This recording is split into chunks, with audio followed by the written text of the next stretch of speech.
했으면 좋겠습니다. 시작. 요나가 매우 싫어하고 성내며 여호와께 기도하여 이르되 여호와여 내가 고국이 있을 때에 이러하겠다고 말씀하지 아니하였나이까. 그러므로 내가 빨리 다시스로 도망하였사오니 주께서는 은혜로우시며 자비로우시며 노하기를 더디하시며 이내가 크시사 뜻을 돌이켜 재앙을 내리지 아니하시는 하나님이신 줄을 내가 알았음이니이다. 여호와여 원하건대 이제 내 생명을 거두어 가소서. 사는 것보다 죽는 것이 내게 나음이니이다 하니 여호와께서 이르시되 내가 성내는 것이 옳으냐 하시니라.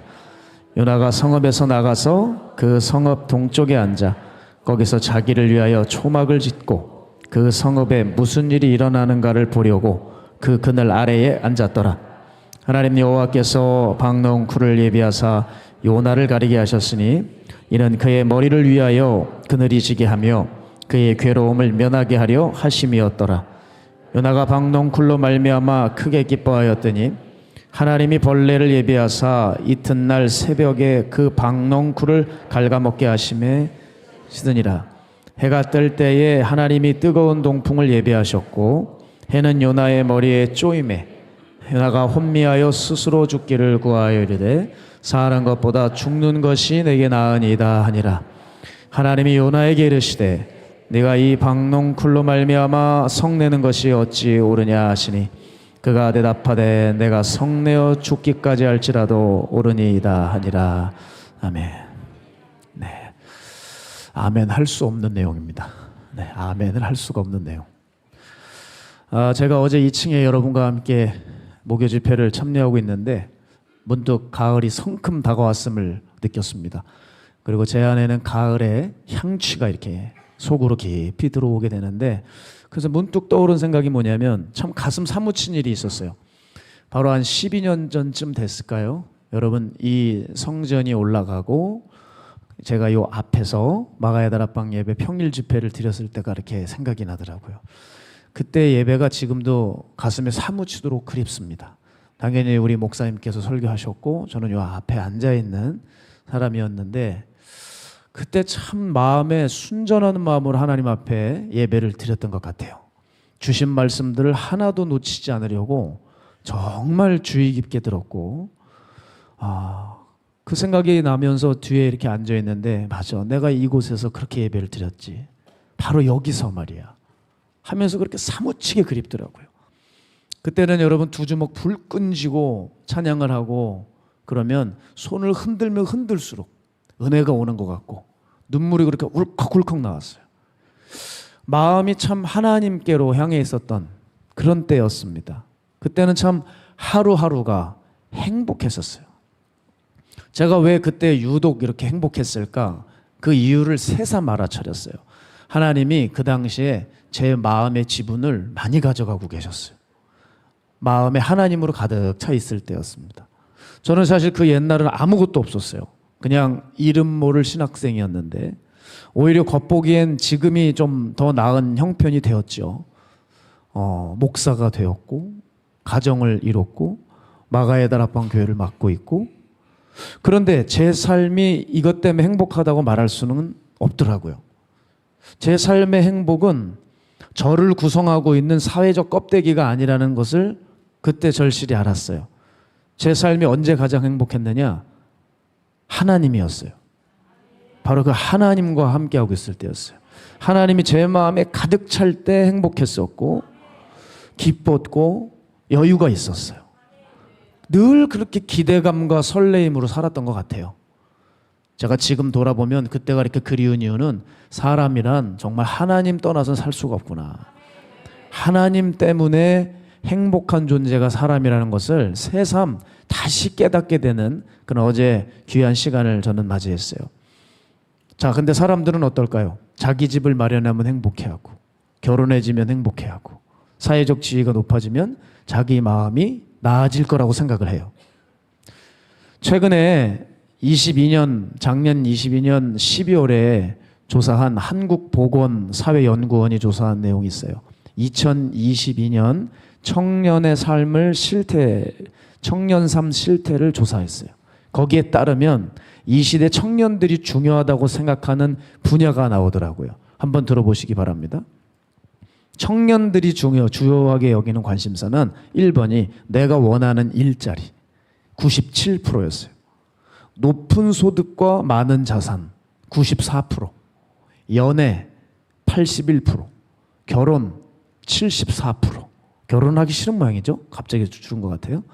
사회기여 72%, 출산과 양육 69%, 높은 학력 수준 62%, 명예와 권력 59% 순이었습니다.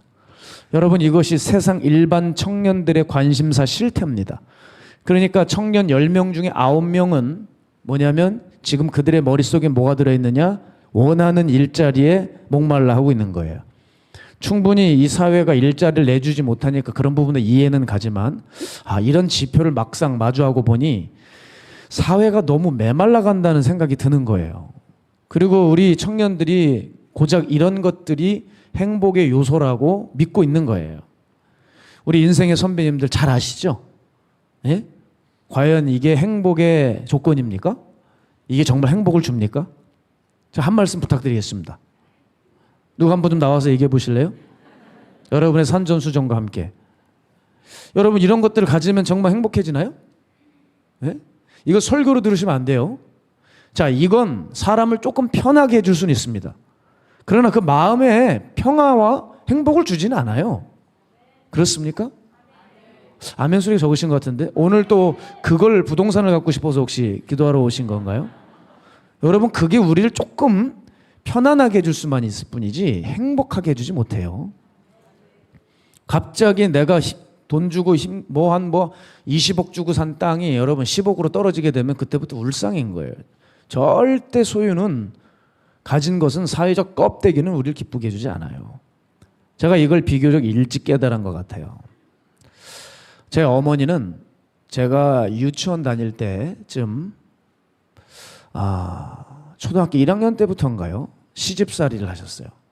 그리고 거의 고등학교 졸업할 때까지 시집살이를 하셨는데 저희가 독립을 해서 이제 처음 아파트를 분양받았던 때가 기억이 나요. 제가 이제 군에 있을 때거든요. 그때 어머니가 또 얼마나 저도 기뻤는지 몰라요. 야, 그렇게 아직도 눈에 선한 게 그 마루를 그렇게 걸레를 가지고 늘 닦으시는 어머니의 모습이 눈에 선해요. 제가 그때 당시 서로 얼마나 좋아했는지 모르지만 그게 우리 가족의 끝까지 행복을 보장해 주지를 못했어요.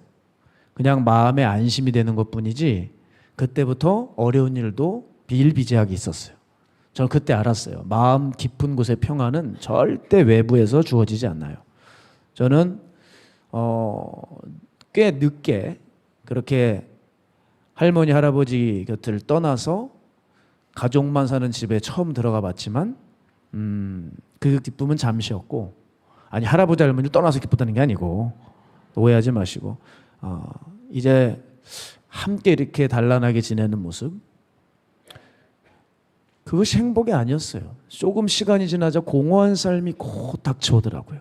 저는 그때 결코 나를 구성하고 있는 것이 나를 행복하지 못하게 한다는 것을 분명히 알았던 시간이었습니다. 여러분, 나를 지금 기쁘게 하고 만족스럽게 하는 그것이요, 꽤 오랫동안 이어질 것 같지만 안타깝게도 얼마 못 가서 곧 멈추는 날이 옵니다.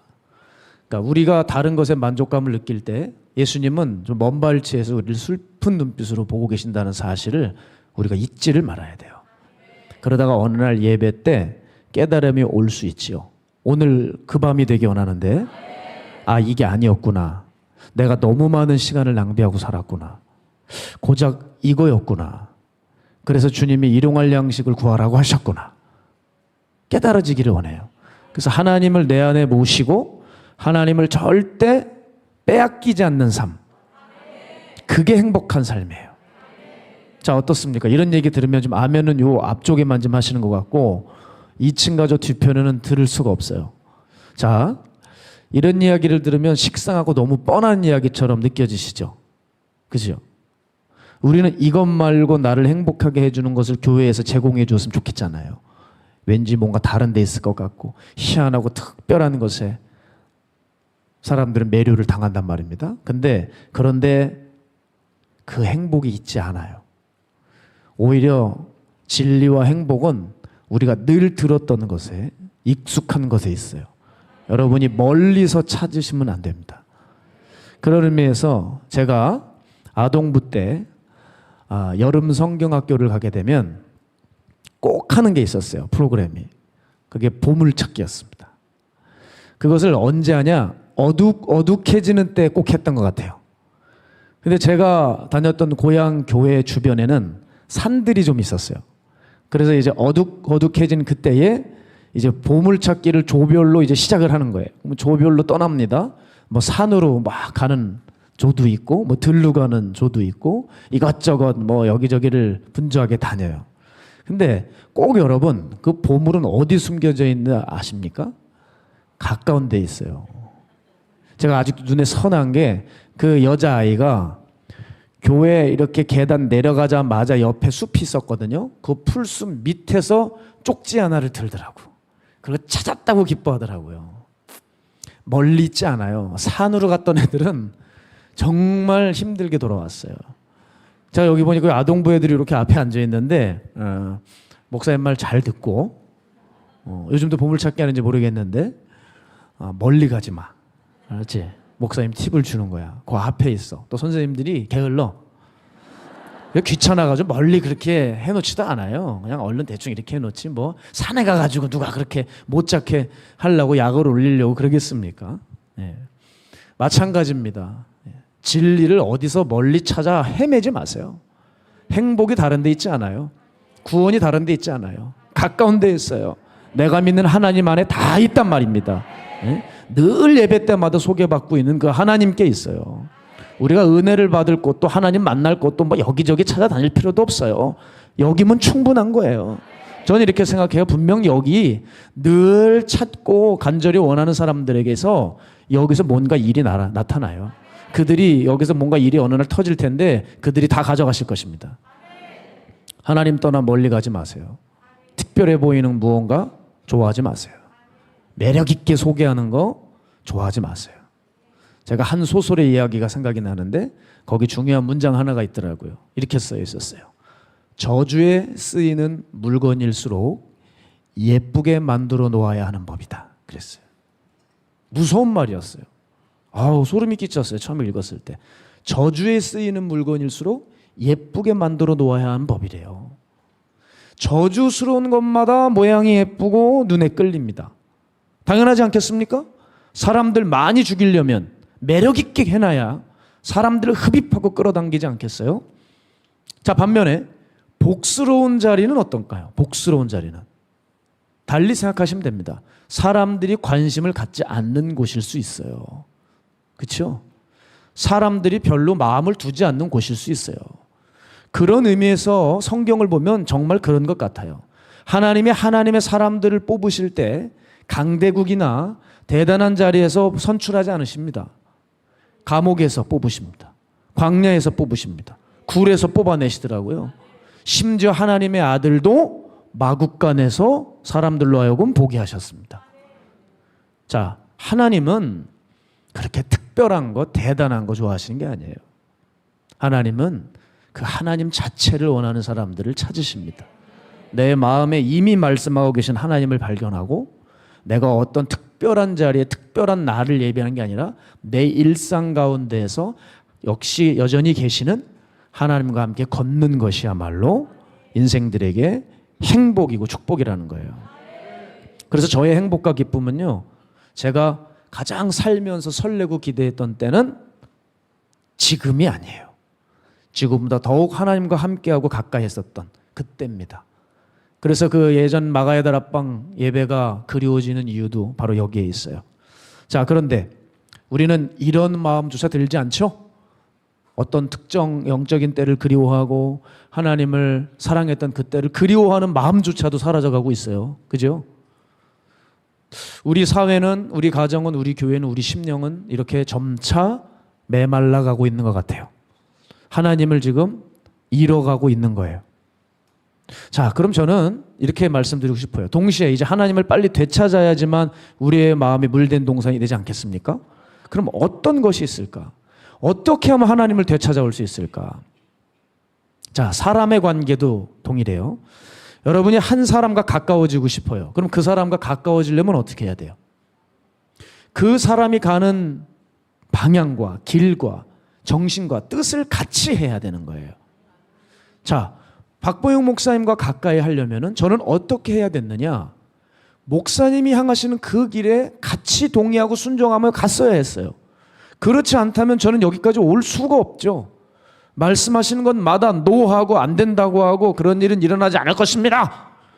베드로처럼 이렇게 자꾸 얘기하고 이러면 제가 이게 됐겠냐고요. 예? 좀 뭐 하고 있을지 저는 모르겠어요. 사람 하나랑 가까워지려고 해도 그 사람의 스타일과 그 사람이 가는 방향을 이해하고 따라야 되는 건데 사람도 되게 어리석어요. 저 사람과 가까워지고 싶은데 그 사람의 스타일을 이해할 수 없대요. 그 사람이 말하는 것을 나는 따를 수가 없대요. 나는 나야.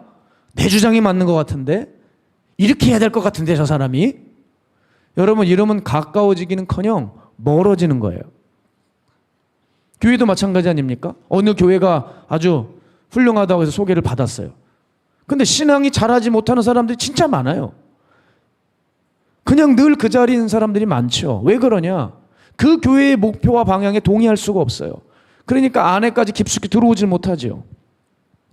뭔가 제시를 해도 자기는 납득이 안 가요. 왜 이걸 해야 되는지. 그러니까 이 사람은 뭐 잠깐은 좋았을지 모르겠지만 반짝이 신앙생활을 하는 거예요. 오래 함께 갈 수가 없어요.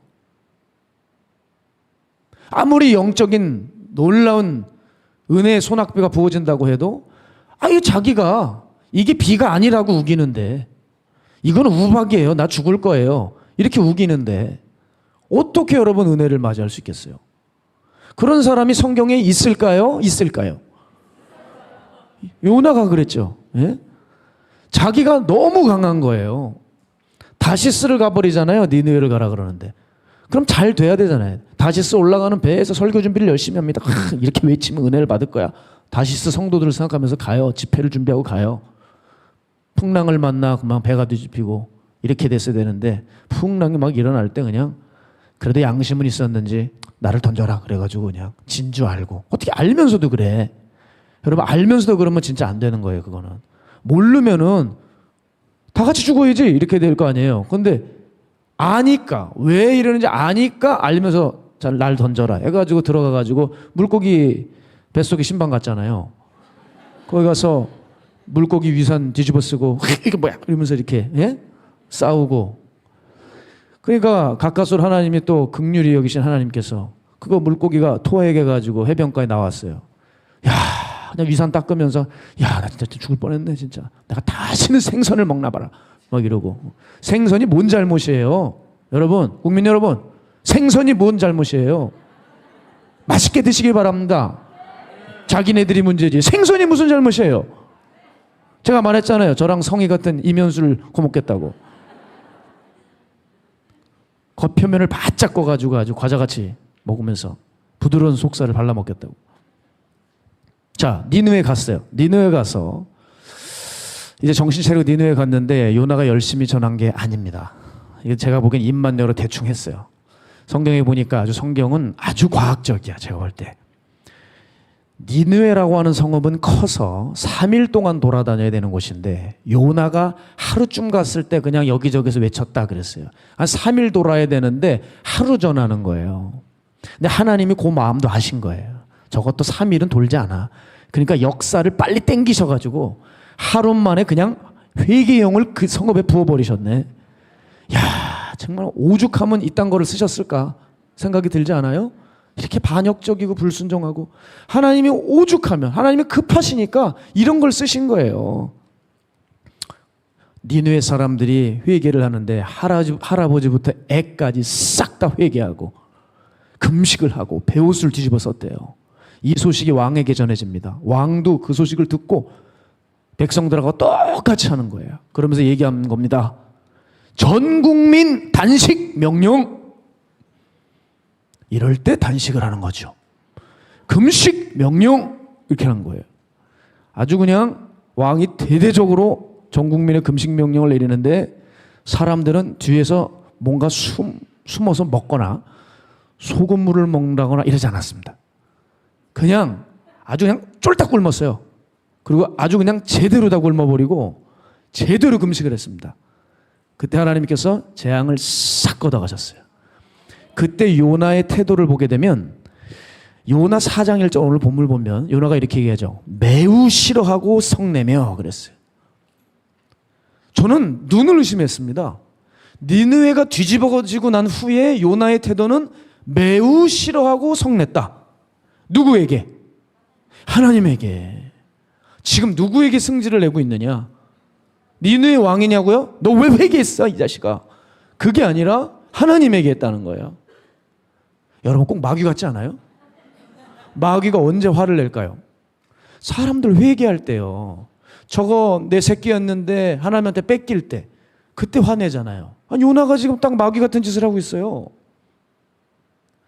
요나 하는 짓을 보면 야, 세상이 다 회개를 했다는 건데 오늘날로 얘기하면 그 악독한 도시가 성읍이 돌아왔다는 건데 여러분 특별히 말씀드리면 우리네 영업 비밀이 있어요.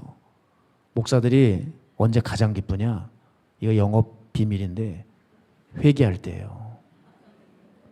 진짜 기쁜 거거든요. 내가 설교를 했는데 사람들이 회개 역사가 일어났어요. 잠을 자겠습니까? 자죠. 잠은 자죠. 그런데 정말 행복한 거예요. 이야, 요나가 그냥 하루아침 사이에 그 니느웨라는 걸 홀딱 뒤집어 놨단 말입니다. 굉장히 기뻐해야 되는데 화가 머리 끝까지 치밀어 올랐어요. 그 이유는 두 가지였는데 요나는 선민의식에 빠져 있었어요.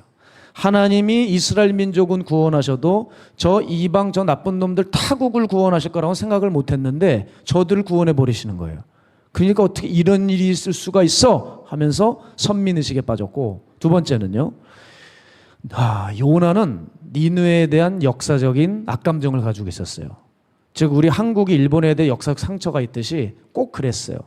왜냐하면 여러분 니느웨는 어느 나라 도성이에요? 제가 알려드릴게요. 니느웨는 어디 나라 도성이에요? 아수르라고. 아, 정말 역시 수준이 대단하십니다. 이 아수르라고 하는 나라의 도성, 즉 적국의 심장부였습니다.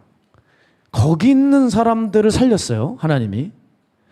아수르가 얼마나 이스라엘을 참혹하고 가혹하게 핍박하고 괴롭혔어요. 저것들은 하늘에서 불이 내려와서 다 살라 태워 죽여야 되는데 이건 뭐 그냥 왕부터 젖먹이까지 다 살렸어요. 그러니 이게 악감정이 북받쳐 올라왔던 거예요. 자, 그런데 요나가 잊었던 게 하나 있어요. 그럼 요나는 그런 말 할 자격이 있느냐? 그럼 자기네 이스라엘은 정말 하나님을 섬기냐? 아니었다는 거예요. 요나가 소속됐던 나라가 어디입니까? 북이스라엘이죠. 여러분, 북이스라엘은 우상 숭배로 하나님의 마음을 굉장히 화가 나게 했던 그런 나라가 되어버렸잖아요. 자기네들 한 짓은 모르고 저 이방 나라들이 주님 앞에 돌아온 거에 대해서 화가 난 겁니다. 그러니까 똥 묻은 개가 겨 묻은 게 나무라는 격이죠. 여러분 보세요. 요나가 제 아무리 기도를 안 하고 선지자 같지 않더라도 적어도 기본이 있어야 될 거 아니에요. 기본이. 예? 선지자로서 목사로서 기본이 있어야지. 그래도 사람이 회개했다는데 그 니느웨 민족이 하나님을 다 믿었다는데 그럼 기뻐해야 되잖아요. 아니 세상에 누울 자리를 보고 누워야지. 화낼 사람한테 화를 내야지. 세상에 어떻게 사람은 아니지만 어떻게 하나님 앞에 화를 내요. 그러니까 이게 뭐냐, 얼마나 자기 감정이 중요한 사람이었는지를 우리는 알 수 있습니다. 교회에서 보면 요나 같은 사람들이 있습니까 없습니까? 있죠. 예, 우리는 쉽게 말할 수 있어요. 교회에서 보면 더 삐지고 토라지고 상 엎어버리고 기분 나쁘면 예배 안 나와버리고 유독 감정에 취약한 사람들이 있어요. 그러니까 자기 감정의 영역만 들어가면 자기가 들었던 말씀도 거듭남도 하나님도 사랑도 천국도 지옥도 하나도 없어요. 개도 안 물어가는 자존심이 중요한 사람들이 정말 많아요. 그러니까 자기 열받게 하면 어떡하냐? 예? 화장실 가서 변을 퍼와서 강대상에 뿌리는 장로도 있었고, 설교하고 있는 목사 따귀 때리고 넥타이 잡고 끌어내리는 그런 중직들도 있었고, 자기가 맞다고 하면은 자기 말 교회에서 안 들어주면 여론 만들어가지고 자기 세력 만드는 자들도 있고. 여러분, 이게 뭐냐면 요나의 이런 증상에서 조금만 더 나가면 이렇게 될 수 있는 거예요. 요나가 하나님께도 이렇게 화를 잘 내는데 사람들에게는 오죽했겠어요? 제가 봤을 땐 니느에 가서 회개 설교하고서 아마 이렇게 오다가 그게 짜증이 나가지고 니느에 그 어린애가 와가지고 안수 좀 해주세요 하면 따귀를 때렸을지도 몰라요. 이 새끼야 가 이러고. 하나님한테 그렇게 화를 내는 인간이 사람한테는 오죽하겠어요. 그러니까 자기 뜻대로 안 되면 반 죽여놓고 자기 뜻대로 안 되면 그냥 머리 싸매고 밤낮 누워있고 씩씩대고, 바로 이런 류의 사람이 말도 안 되게 선지자 요나였다는 거예요.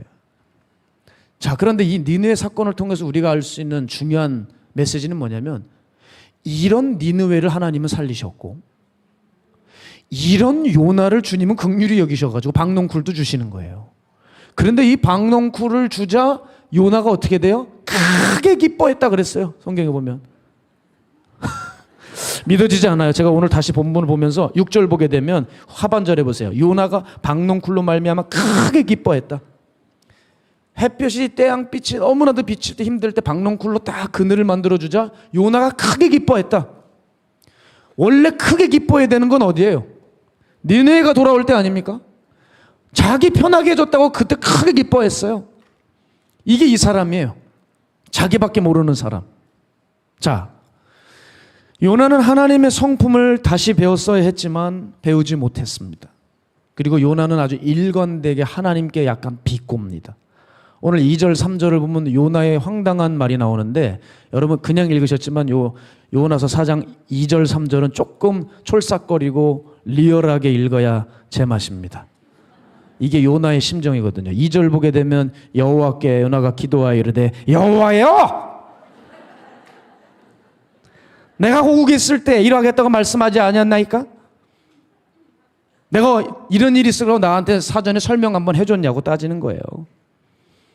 내가 그래서 빨리 다시스로 도망하였사오니 주께서는 은혜로우시고 자비로우시고 노하기를 더디하시고 그래요. 이내가 크시사 뜻을 돌이켜 재앙을 내리지 아니하시는 하나님이신 줄을 내가 알았습니다. 아유 그럼요. 그러고 말고죠. 뭐 하나님 대단하신 분이시죠. 뭐 워낙 마음이 넓으셔가지고 바다의 모래알보다 더하신 분이시죠. 그러니까 뭐 니느웨 아이고 자기 백성은 그렇게 안 하시고 그렇게 우리 죽이는 저들을 저렇게 살려주시고 그래요. 하나님 내가 그런 분인지 알았어요. 3절 여호와여 원하건대 이제 내 생명을 거둬가소서.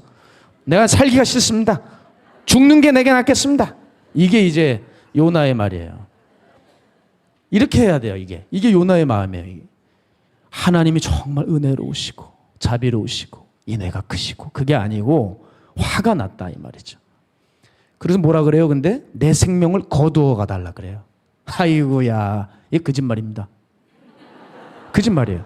야, 물고기 뱃속에 들어갔더니 살라고 난리 버둥버둥대고 막 그 물고기 위장에서 나오면 아우 난 니느웨 끝까지 싫어. 그러고 다시 왜 나를 토해?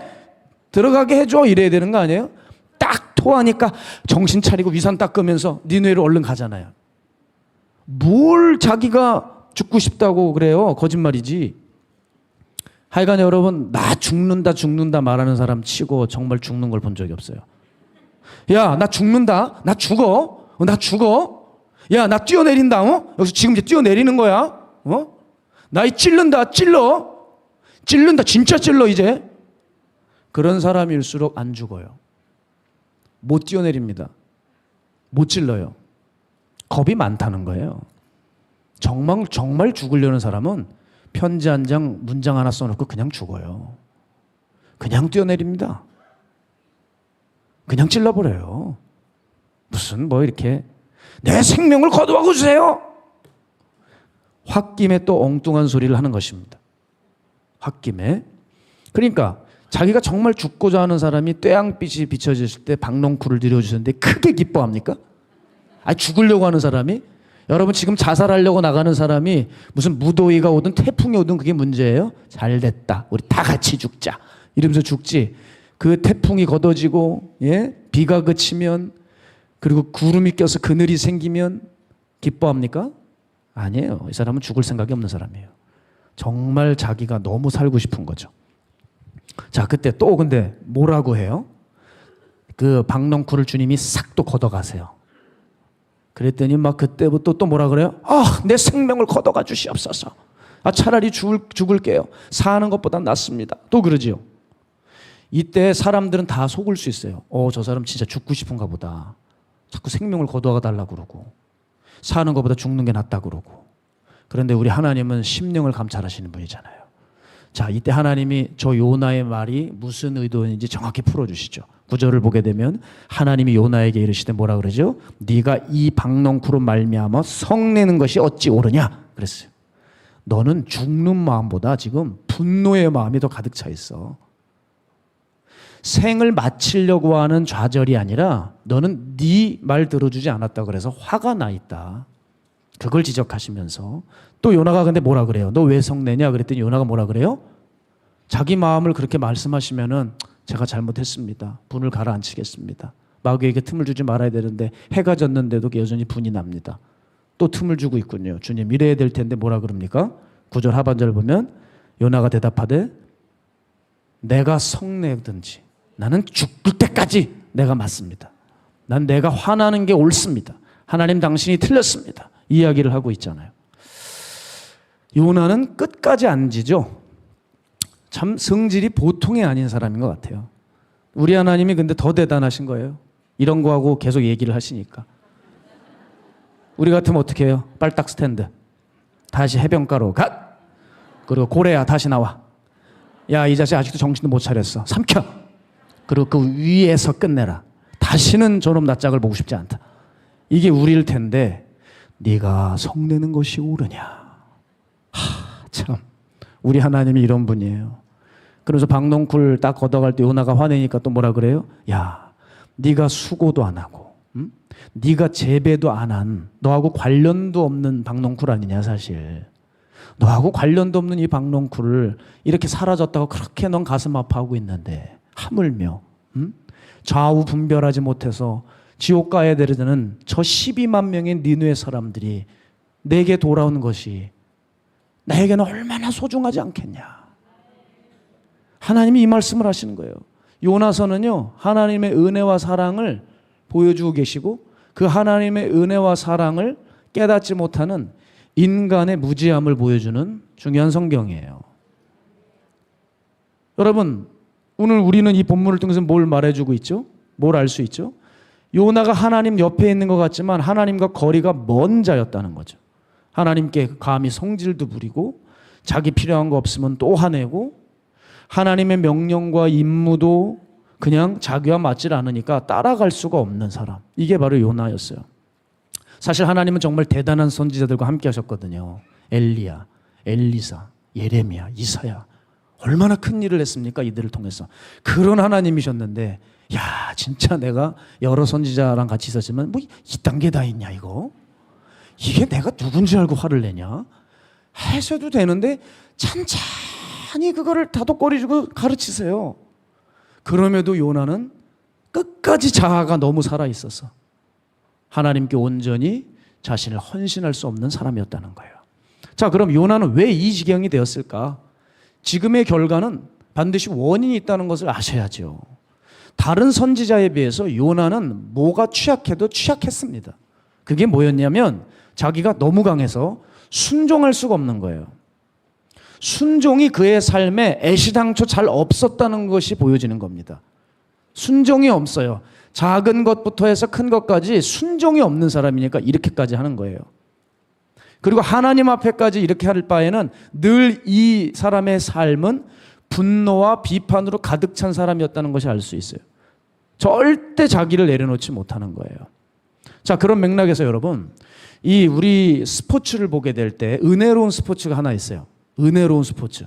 유독 이 종목에는 성경적인 요소가 있어요. 그게 뭐냐면 야구입니다. 여러분, 야구. 자, 야구 경기의 시작은 어떻게 시작되면 그 팀의 감독의 사인으로부터 출발하는 거예요. 타자가 공을 쳤습니다. 1루로 잽싸게 뛰죠. 그때 내가 어떻게 해야 될지 혼자 판단하지 않아요. 항상 이 1루로 간 그 타자는 항상 주시하는 사람이 있습니다. 그는 회중에 앉아있는 자기 가족이 아니라 감독입니다. 항상 감독을 쳐다봐요. 그리고 1루에 있는 선수에게 감독이 사인을 주죠. 그냥 머물러 있으라고 하든지 2루로 뛰라고 하든지 3루로 냅다 뛰라고 하든지 이 감독의 사인이 참 중요하다는 점, 이거 첫 번째고요. 두 번째는 야구에 있어서 참 성경적인 요소는 다른 경기에는 없는데 야구는 희생타가 있어요. 일명 희생번트라는 게 있는 겁니다. 그러니까 다른 선수를 진격시키고 진루시키기 위해서 내가 죽는 거예요. 그러니까 내가 아웃되고 다른 선수를 진루시키는 거죠. 사실 여러분 선수라면 끝까지 그라운드에 남고 있고 싶지 않겠습니까? 누가 죽고 싶겠어요. 근데 자기가 장내를 떠나버리고 다른 선수를 더 앞으로 나가게 하는 거예요. 자, 그런데 여기서 중요한 거는 감독의 사인입니다. 감독의 사인만 있으면 그는 자기가 한번 홈런을 치고 싶고 이 경기의 주인이 되고 싶더라도 기꺼이 자기를 내려놓고 희생 번트를 치면서 아웃당해 버려요. 그리고 다른 선수를 살립니다. 그래서 이 희생 번트는 팀 전체를 살리는 플레이예요. 그런데 만일 선수가 난 죽기가 싫어. 난 좀 더 할 거야. 이렇게 되면 경기 전체가 흐트러지게 되는 거죠. 여러분 야구에서 누가 진짜 선수냐? 감독이 죽으라면 죽고 뛰라면 뛰고 걸으라면 걷고 서라면 서라는 그 서는 선수가 진짜 선수인 거예요. 저는 이 야구를 볼 때 이거 정말 성경적인 요소가 있네. 여러분 이걸 우리 신앙에 대입해 봐야 됩니다. 우리는 십자가를 통해서 자기 희생을 배웠어요. 하나님의 말씀에 순종함을 알아야 되는데 우리는 요나서를 읽고 있음에도 자기가 펄펄 살아있어요. 누구 하나 이 중에서 죽으라고 하면 죽을 사람이 없어요. 장래를 떠나고 싶은 사람이 없는 거예요. 가끔 죽겠다는 사람이 나오는데 가만 보면은 그 죽겠다는 이유가 하나님을 위해서 죽는 게 아니야. 요나처럼 자기가 원하는 거 해주지 않으니까 승질내면서 죽겠다고 따지는 것 뿐이라는 거예요. 여러분 우리 한국교회 문제가 여기 있는데 죽는 사람이 없는 거예요. 다 살겠다는 사람뿐입니다. 그렇지 않아요? 교회를 보세요. 죽을 사람이 나옵니까 요즘에? 누가 죽어요? 누가 헌신할래요? 누가 봉사할래요? 누가 반동성애 집회 나가서 싸울래요? 누가 선교 갈래요? 누가 헌금하실래요? 누가 섬기실래요? 없어요. 다 자기 살겠다는 사람이지 누구 하나 희생하고 죽겠다는 사람이 없어요. 그러니 어떻게 됩니까? 1달란트를 주면 감사한 줄 알고 남겨야 되는데 이게 싫어. 그러니까 땅에 파묻어 버리고 주님이 주시는 자는 다 쏟아버리고 내가 내 잔을 만들고 채우고 니누에로 가라고 하니까 다시 쓰가면서 좋아하고 있고. 여러분 지금 우리는 밤낮 무엇을 하면서 신앙생활 하시냐 이 말입니다. 하나님이 주신 것은 다 내팽개치고 내 눈에 보기 좋은 매력적이고 마음에 드는 저주스러운 물건을 여러분은 집착하고 있는 거 아닙니까? 우리가 오늘 성경에서 요나의 풍랑이 보여주는 것은 뭡니까? 나 죽고 다 살리는 희생 번트가 없다는 거예요. 그러면 나 살겠다고 하는 이 주장만 있는데 그래서 그 결과가 무엇을 낳았습니까? 풍랑이 일었다는 거예요. 그만 다 죽게 생긴 거예요. 자기 하나만 죽으면 다 사는데 나 살겠다고 하다 보니까 그만 다 죽게 생기는 꼴이 되었다는 겁니다. 왜 나 하나 때문에 교회가 다 부서져야 됩니까? 왜 나 하나 때문에 소그룹이 망가져야 되고 왜 나 하나 때문에 나라가 이 모양 이 꼴이 돼야 되는 겁니까 도대체? 지금 여러분의 가정과 교회 생활과 직장 생활을 보세요. 문제와 분란의 근원이 어디에 있는지 다 나 때문 아닙니까? 그냥 나 하나만 딱 죽어버리고 입 다물어 버리면 평화로운 건데 나 살겠다고 심술 부리고 승질내고 싸우고 요나에 대해서 껄껄대고 여러분은 웃으셨지만 우리가 이 요나의 본질과 다른 게 뭐가 있느냐는 거예요. 특별히 모든 조직들의 장 우리 주의해야 돼요. 한 교회의 담임자, 한 회사의 사장, 한 가정의 가장들. 여러분 그 한 사람이 죽지 않으면 온 교회가 회사가 가정이 완전히 풍지박산이 나버리는 겁니다. 그냥 야구 룰처럼 이 은혜로운 종목처럼 감독 사인 받는 대로 뛰면 되고 걸으면 되고 서면 되는데 나가면 돼버리는데 떠나면 되는 건데 이걸 못해요. 그래서 우리의 불행은 어디로부터 비롯됐느냐? 순종이 없기 때문에 비롯됩니다. 제가 지금까지 종으로 오면서 훈련받았다는 것이 뭐냐면 유독 이거였던 것 같아요. 내 주장을 꺾고 하나님의 말씀에 순종하고 제 멘토의 말씀에 하나씩 따라가는 거예요. 처음엔 되게 힘들었어요. 처음엔 정말 힘들었습니다. 나를 죽이고 내 마음을 죽이고 조용히 물러나고 내려놓고 말씀 앞에 순종하는 삶. 우린 말은 얼마든지 하죠. 대표 기도할 때는 얼마든지 합니다. 그러나 당신 그렇게 사세요 하면은 그때부터는 다른 이야기인 거예요. 왜냐하면요, 순종하면 바보 소리 들어요. 순종하면은 손해 봅니다. 순종하면 무시당해요. 순종하면은 여러분 알아주지 않을 때가 많아요. 그러다가 니느웨 같은 녀석들, 내 마음의 원수들 앞에서 만약에 순종하면 자존심이 안 서요. 진 것 같은 느낌이 들고 나는 루저 같고 이런 마음이 자꾸 올라오니까 순종을 못해요. 그러니까 우리의 수많은 니느웨 앞에서 우리는 희생 번트를 못 치는 거죠. 다시 말씀드리지만 그러면 내가 니느웨 앞에서 정말 불순종하고 그냥 내 마음대로 배트를 휘둘러 버리면 정말 홈런이 될까요? 홈런이 안 돼요. 행복이 찾아오지 않아요. 풍랑이 오는 거예요. 오히려 아웃당해 버리는 거죠. 바닥만 보이게 되는 것입니다. 그러면 언제 놀랍게도 우리는 평안해질 수 있느냐? 순종할 때입니다. 언제 행복할 수 있느냐? 순종할 때입니다. 언제 자유함을 누릴 수 있느냐? 순종할 때라고요. 그래서 그걸 경험한 사람은 단순한 삶을 살기 시작해요. 그 사람은 유독 단순하게 살고 편하게 살아요. 이 복잡한 세상 속에서 혼자 편하게 살아요. 바로 이게 하나님께 순종하고 따르는 사람들의 특징입니다. 여러분, 저는 하나님께 순종하고 따르는 사람의 모습을 이렇게 표현하고 싶어요. 다들 복잡한 수학 문제를 풀려고 머리를 싸매고 있을 때 혼자 답안지 들고 차 마시고 있는 거예요. 뭐 하는 거야 쟤들? 그게 답인데? 우린 이렇게 하나님을 모시고 살면 답안지를 들고 가는 거라고요. 풀고 자시고 할 게 없어요. 그냥 답을 탁탁 짚고 가는 게 하나님께 순종하는 사람들의 특징이에요. 여러분, 이런 삶 살고 싶지 않습니까? 그런데 이런 삶을 못 살아요. 특히 돈 많은 사람들, 학식 있는 사람들, 배경 좋다고 하는 사람들은 이 삶을 다 못 사시더라고요. 왜냐하면 자기가 옳아요. 그러니까 이게 맞는 것 같은데 오히려 돌고 돌아요. 거기다 병까지 얻어요. 근데 자존심은 있으니까 그걸 굽히질 않아요. 끝까지 가죠. 특히 1950년대 생분들 절대 내려놓지 않죠. 내가 여기까지 어떻게 왔는데 안 내려놔요. 내 아내 앞에서 약한 모습 보이고 싶지 않아요. 절대 안 됩니다. 그러다 망하죠. 근데 그러나 말씀대로만 걸어가다 보면 이기는 거예요. 정말 말씀하신 대로 가면 영적으로 이기게 돼요. 우리는 다들 권능을 받고 싶어 합니다. 그렇죠? 여러분 다 권능 받고 싶지 않으세요? 그래서 우리는 통성기도도 해보고 옆 사람 좀 힘들게 소리도 확 질러보고 안수도 받아보고 집회도 가보고 노력해요. 하나님을 경험하는 어떤 특별한 체험을 갖고 싶어서. 그런데 그게 잘 안 되죠. 그죠? 잘 안 되죠. 오늘 너무 잘 오셨네. 그 안 되는 이유 알려드릴게요. 권능을 경험하려면 무조건 이 조건이 충족돼야 됩니다. 하나님께 절대 순종해야 돼요. 순종하지 않는데 그걸 주실까요? 여러분, 군대에 지휘관이 있어요. 이 지휘관을 따르지 않는 병사에게 절대 무기를 지급하지 않습니다. 미쳤습니까? 그 총으로 어떻게 하려고? 하나님이 놀라운 능력과 은사를 하나님께 순종하지 않는 사람들에게 주겠어요? 그거 누구에게 맡길까요? 그 하늘의 무기를 누구에게 줄까요?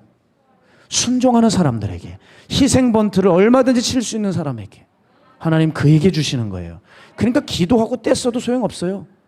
응답이 안 이루어집니다. 왜? 자기 욕심으로 구할 뿐이기 때문에 정욕으로 구하니까 그건 받으실 수가 없지요. 여러분, 그런데 반면에 하나님의 권능이 임하는 교회들이 있더라는 거예요. 그럼 그 교회의 특징은 뭐냐? 절대적인 순종이 그 지도자들과 성도들에게 있었어요. 그게 특징이에요. 이 현대 교회사를 볼 때 하나님의 권능을 보여주는 교회들이 있었어요. 종들부터 성도들까지 벌써 그런 교회는 아이들도 달라요. 자기의 지혜와 경험을 버리고 하나님의 지혜, 하나님의 말씀을 마음판에 새기고 내가 원하는 잔 마시고 홀짝홀짝 다니는 게 아니라 내가 주는 잔, 하나님께서 주시는 잔을 마시며 걸어가는 사람들, 이 사람들이 있는 교회에 하나님의 권능을 부어주시더라고요. 여러분 잘 들으셔야 돼요. 그러니까 우리가 말씀을 듣는다는 것은 어떤 의미가 있느냐? 히브리어 단어만 봐도 알 수 있어요. 히브리어에 보면 이 순종이라는 단어를 샤마라고 하거든요. 이 샤마에는 무슨 뜻이 있느냐? 듣는다라는 의미가 있어요. 그러니까 여러분 듣는다 이퀄 순종 이렇게 생각하시면 돼요. 그래서 히브리인들은 누군가에게 말을 듣는다 하면 아 이건 순종해야 되는 거야 이렇게 했던 거예요. 이렇게 받아들인다고요. 그 인식이. 그런데 우리는 듣는 것 따로 행하는 것 따로.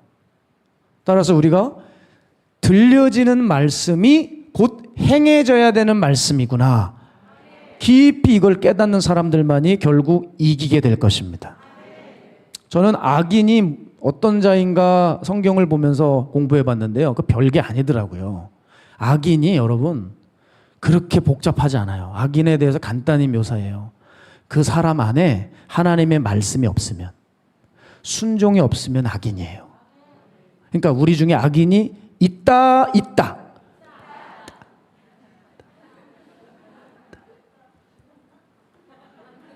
저라고요. 또 정죄감 느끼지 마시고.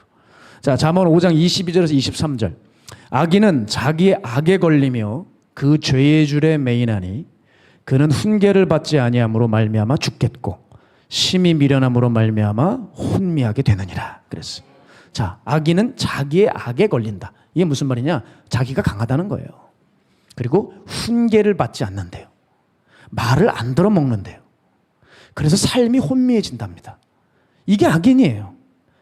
하나님의 말씀이 우리 마음에 없고 순종이 없으면 그 사람은 악인이에요.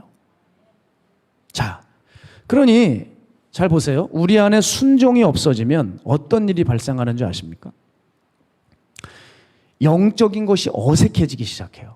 저는 요 점을 좀 말씀드리고 싶은데 여러분 요즘 누가 귀한 삶을 살고 있대 그런 얘기를 들으면 뭐 나도 그런 적이 있는데 그런데 예전에는 막 가슴 끌리고 눈물도 났는데 뭐 굳이 뭐 저럴 필요가 있나 이렇게 되면서 좀 그다지 마음에 감동이 없는 상태가 좀 되신 분들 계십니까?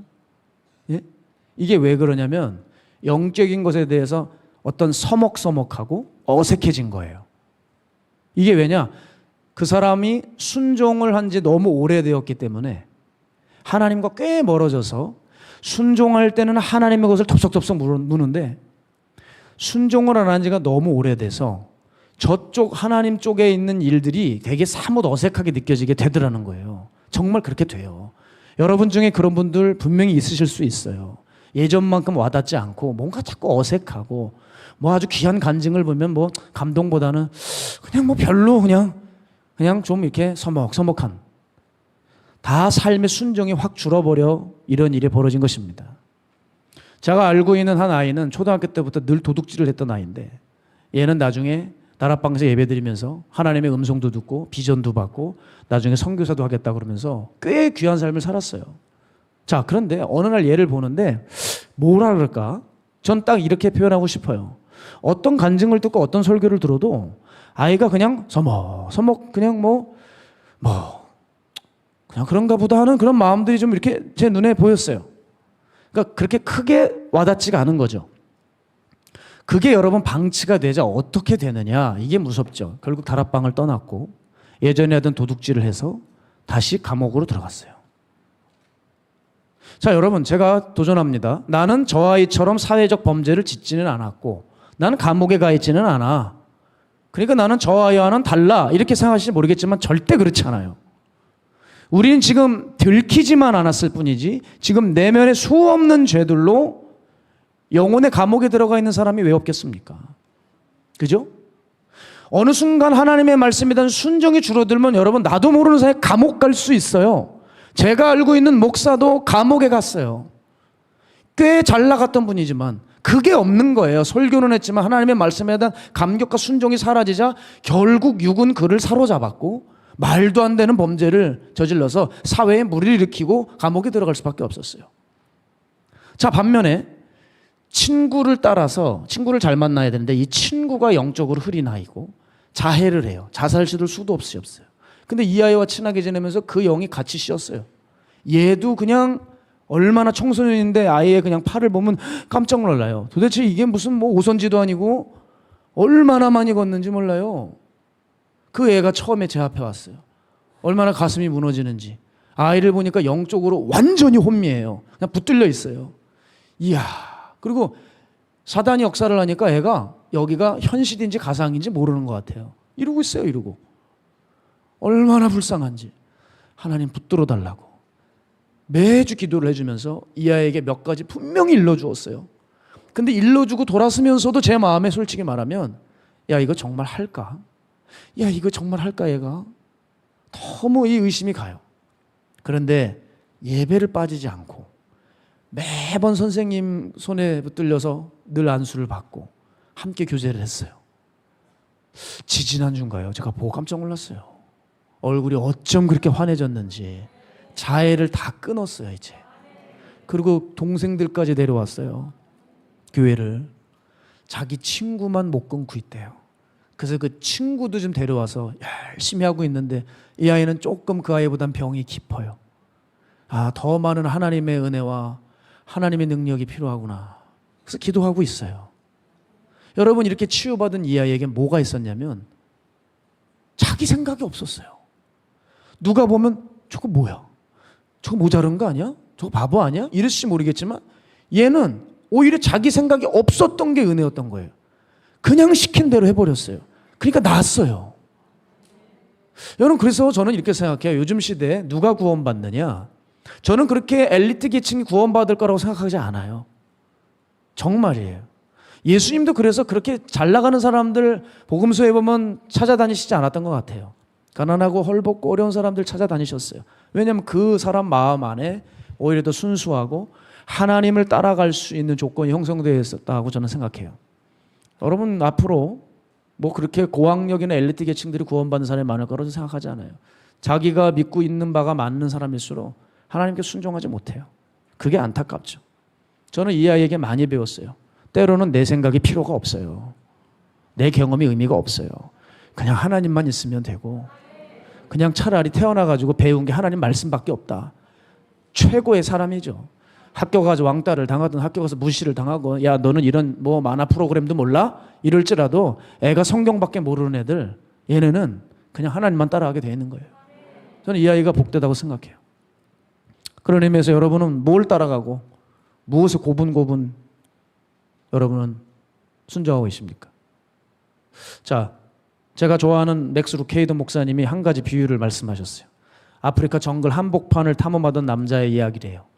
이 사람이 이제 아프리카 정글 한복판을 가는데 옆에 가이드가 있었는데, 이 가이드가 아주 어떤 사람이냐면 말수가 없는 사람이었대요.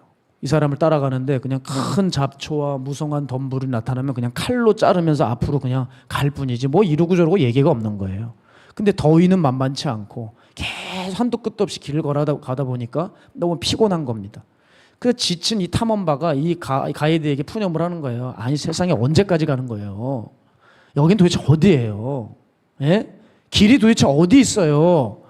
그때 걸음을 딱 이 가이드가 멈추고 이렇게 말했대요. 고개를 딱 돌리면서 제가 길입니다. 그랬다는 거예요. 아주 확신하고 당당하게 그 노련한 가이드가 그 불평을 하고 있는 탐험가에게 제가 길입니다 라고 했다는 거예요. 맞죠? 맞죠? 늘 정글을 다니고 가이드를 했는데 이 사람이 지도보다 더 정확할걸요? 마찬가지잖아요. 우리도 늘 가는 거리지만 그 티맵의 자매보다 우리가 더 분명히 맞을 때가 많잖아요. 그 자매가 계속 틀려서 우리를 얼마나 빙글빙글 돌게 해요. 그러나 우리가 더 잘 알죠. 우리가 길일 때가 있어요. 옆 사람이 계속 박해를 해도 내가 맞아 하면서 가다 보면 할 말이 없잖아요. 그죠? 자기가 많이 가본 사람이 길인 거예요. 맞습니까? 여러분, 근데 우리는 하나님께 지금 이런 질문을 자꾸 던지고 있는 거예요. 저를 어디로 지금 데려가시는 거예요? 언제 끝이에요? 길이 어디예요 대체? 그런데 그 가이드와 마찬가지로 하나님이 설명을 하시면 좋겠지만 설명 안 하세요. 하나님이 어떤 분인데 일일이 설명 안 하세요. 그런데 여러분, 하나님이 길입니다. 수천 년을 수많은 인생들을 길을 인도하셨어요. 내가 길이야. 내가 생명이야. 나를 따라오는 자는 죽지 않고 살아 영생을 봐. 내가 길이야. 여러분, 그걸 지금 아멘하고 손까지 드셨어요. 그런데 왜 순종을 안 하세요? 순종하면 길 대신 그분께 순종하면 산다니까요. 그러니까 우리는 이제 더 이상 살지도 못하면서 머리만 커져서 경험만을 말하고 또 심지어 사역의 어떤 열매만 운운해서는 안 돼요. 우리의 지식도 경험도 사역도 의미가 없는 게 그 사람의 영적 수준은 순종의 횟수에 달려 있어요. 그 사람이 얼마만큼 순종했느냐가 달려 있는 거예요. 제 아무리 선지자라도 요나는 순종이 없었어요. 그래서 이 사람은 영적으로 바닥이에요. 그러나 니느웨 집회 때 회개하여 돌아왔던 초등학교 그 학생이 평생의 순종을 많이 한다면 이방 아수르 민족이지만 그가 영적으로 더 위대하다 이 말이에요. 저는 요즘 보면 자랑할 것이 너무 많은 교인들 가운데 살고 있는 것 같아요. 그런데 잊지 마세요. 내가 내 사역의 경험을 말하고 100마디 1000마디를 고해도 주님 주시는 잔을 마시지 못하면 아무 소용이 없어요. 제가 뉴스를 보면서 이 정치인들이 한심한 게 얼마나 서로를 헐뜯고 국회를 싸움터로 만들어가고 있는데 입버릇처럼 하는 말들이 있더라고요. 국민들께서 지금 보고 계십니다. 국민들이 다 알아서 판단하실 것입니다. 국민들 앞에 죄송하지 않습니까? 이런 말들을 그냥 수도 없이 국회 청문회 같은데 대정부 질문하는데 맨날 그 얘기예요. 맞아요. 국민이 다 보고 있어요.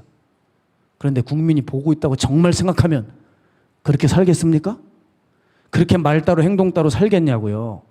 100마디 1000마디 말은 그렇게 해놓고 바뀐 게 뭐가 있어요.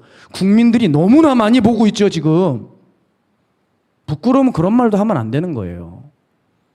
그래서 저는 요즘 들어 정말 말이 살면서 굳이 필요할까? 이런 생각이 들어요. 제가 설교를 하고자 하니까 입을 열는 거지 별로 말을 하고 싶지가 않아요. 평상시에. 아주 말을 확 줄이려고 요즘 애를 써요. 말 좀 안 하고 살 수 없을까? 그냥 좀 살면 안 될까? 말하지 말고. 그냥 잔을 드는 건 어떨까? 그냥 마시면 어떨까? 말 좀 하지 말고. 어제 2층에 예배를 드리는데 한 분이 일어나서 뜨겁게 손을 들고 기도했어요. 놀라운 일이 2층에 은혜가 꽉 도는 거예요. 알고 봤더니 반동성애 집회 때마다 마치 세례 요한처럼 하나님의 말씀을 외쳤던 우리 방 집사님이 오신 거예요. 야, 저분이 또 오셔서 2층에 영적 공기를 다 바꿔놓고 계시는 것 같아. 워낙 얼마나 간절히 기도를 하는지 제가 그 모습을 이렇게 기도하다 말고 지켜봤어요. 그래, 바로 저게 예배인데. 저게 예배인데. 얼른 가서 그분을 안수 기도를 해드리고 이분이 영적으로 충만하니 저도 그만 뜨거워지고 제 마음을 새롭게 할 수 있는 시간이었습니다. 이번에 우리 반동성애 집회를 나갔었죠. 그 반동성애 집회를 나갈 때 우리가 어떤 한 기독교 단체와 함께 집회를 참여했지만 저도 또 개인적으로 너무 속상했던 게 그때 여러분과 온전히 함께 해드리지 못했어요.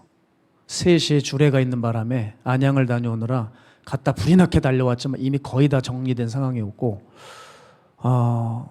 다음에는 함께 우리 성도님들과 참여해야지 아주 굳은 마음을 가지고 왔는데 그 집회를 끝나고 왔는데 여러 사람에게서 카톡이 오고 연락이 오더라고요. 왜냐하면 제가 방상훈 집사님과 가까우니까 여러분들이 얘기를 해요. 지금 경찰에 연행되었던 50대 남자가 있는데 그 사람이 혹시 방상훈 집사님이냐 묻더라고요. 여러분, 그냥 저는 찾아보지도 않고 물어보지도 않고 맞다 그랬어요. 맞을 것 같다고. 제가 알아보겠다고는 했지만 제 마음에 확신이 있었어요. 제가 오늘 연락을 했어요. 집사님 괜찮으셨냐고, 경찰 다녀오신 거. 그러니까 그냥 본인이 부끄러우시대요. 왜냐하면 자기 하나로 인해서 기독교 단체가 혹시나 어려움을 당할까 봐 자기가 어려움이 있으시대요. 근데 여러분, 그분이 매번 도로에서 강하게 싸우시는데 제가 이분과 대화를 하면서 놀라운 걸 알았어요. 여러분, 이분은 희생번트를 치는 분이에요. 왜냐하면 이분은 사실 주님 만나기 전에 많은 날들을 교도소에 다녔습니다. 그래서 어떤 때는 한 번 들어가면 제가 알기로 한 7년인가요? 오랫동안 교도소에 살았던 적이 있으시대요. 그러니까 교도소에 한 번 들어가는 게 자기에겐 두렵대요. 여러분, 교도소에서 오래 살았던 사람들은 두렵대요.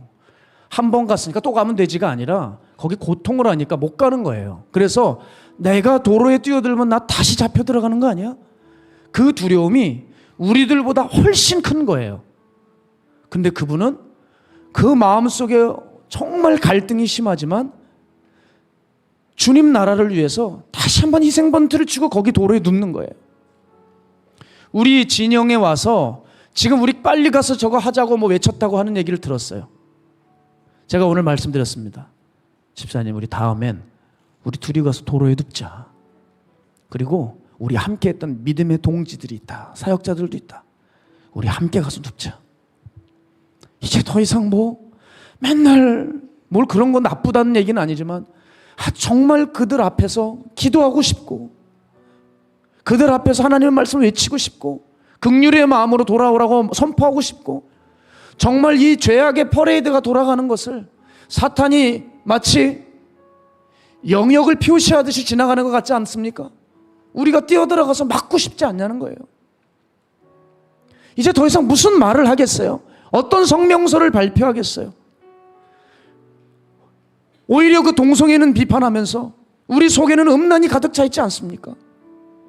저들이 잘못 가고 있다고 하지만 우리는 사랑이 아닌 분노의 마음으로 마치 요나가 니느웨를 향해서 불편한 마음으로 분노를 내뿜듯이 좋은 말은 하고 회개하라고 했지만 분노의 마음으로 외치듯이 우리가 지금 뭔가 교만해져서 그렇게 말하고 있는 것은 아닌가요? 저는 이제 말이 더 이상 필요 없다고 생각해요.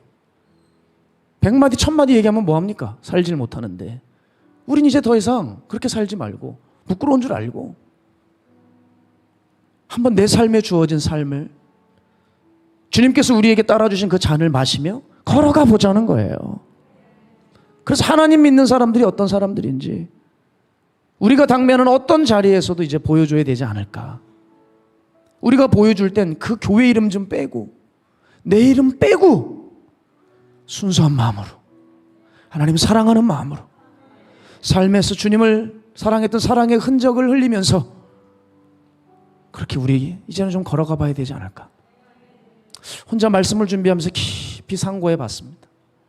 사랑하는 여러분, 우리 이제 하나님을 따라가야 됩니다. 더 이상 이 설교를 이어갈 의미가 없어요. 이젠 한번 걸어가 보자는 거죠. 하나님을 따라가는 사람들의 그 결국이 얼마나 아름다운지를 하나님께서 언젠간 보여주실 텐데 오늘도 그 삶을 우리가 정말 마음 깊이 동경하고 하나님의 말씀을 마음에 새기고 그 길을 걸어가자고요. 저는 방상훈 집사님만큼 행복한 사람이 있을까 싶어요.